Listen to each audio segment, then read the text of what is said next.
চব্বিশের গণঅভ্যুত্থানে শহীদ শ্রমিক ছাত্র জনতার পরিবারের সম্মানে নারকীয় আশুলিয়া শীর্ষক স্মরণসভার আয়োজন করে ঢাকা জেলা বিএনপি। আমাকে মাফ করে দিও, যদি বেঁচে থাকি তাহলে দেখা হবে বিজয়ী পতাকা হাতে নিয়ে। বিজয়ী হলো, কিন্তু আমার হাজবেন্ড আর ফিরে আসলো না। 5ই আগস্টে আমি চলে গেছি, আমার সন্তানটা কত কষ্ট করেছে, কিভাবে ওরা মেরেছে, আগুন দাউ দাউ করে জ্বলতেছে। গুলি খাওয়ার পরেও যেভাবে পুলিশ এসে আমাকে আশুলিয়া থানার সামনে মনে করেন পাও দিয়ে বন্দুকের মাথা দিয়ে আমাকে বুকের উপরে আঘাত করা হয়েছে। যুক্তরাজ্য থেকে ভার্চুয়াল মাধ্যমে যুক্ত হয়ে বিএনপির ভারপ্রাপ্ত চেয়ারম্যান ফ্যাসিবাদ বিরোধী দীর্ঘ আন্দোলনে আত্মত্যাগকারীদের স্মরণ করেন। জুলাইয়ের গণ অভ্যুত্থানের সবচেয়ে বেশি সংখ্যক শহীদ হয়েছেন কিন্তু শ্রমজীবী মানুষ।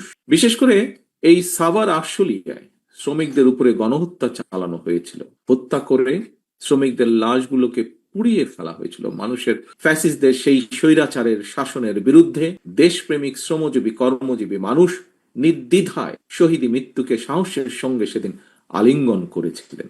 সংস্কার প্রসঙ্গে বিএনপির শীর্ষ এই নেতা বলেন, জনগণকে দুর্বল রেখে সংস্কার টেকসই করা সম্ভব নয়।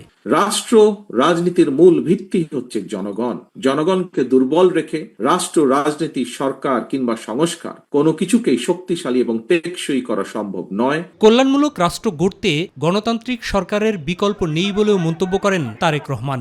প্রতিটি নাগরিক যাতে নিজের কথা নিজেই বলতে পারে, সেটি নিশ্চিত করার স্বার্থেই দেশে একটি দায়িত্বশীল রাজনৈতিক দল হিসাবে বিএনপি বারবার একটি অবাধ, সুষ্ঠু এবং নিরপেক্ষ নির্বাচন অনুষ্ঠানের দাবিকে অগ্রাধিকার দেয়। ফ্যাসিবাদী শক্তির ব্যাপারে সবাইকে সতর্ক থাকার আহ্বান জানান বিএনপি মহাসচিব মির্জা ফখরুল ইসলাম আলমগীর। ছোটখাটো বিষয়গুলো নিয়ে এমন অবস্থা তৈরি করবেন না যে অবস্থায় আবার সেই ফ্যাসিস্ট হাসিনা কোনো সুযোগ পায় দেশে ফিরে আসার। আমরা অনুরোধ করব সমস্ত রাজনৈতিক দলগুলোর কাছে যে আসুন আমরা অতি দ্রুত আমাদের যে সমস্যাগুলো আছে সেগুলোকে মিটিয়ে ফেলে আমরা গণতান্ত্রিক ব্যবস্থায় ফিরে যাই। মাহবুব সৈকত, মাই টিভি, ঢাকা।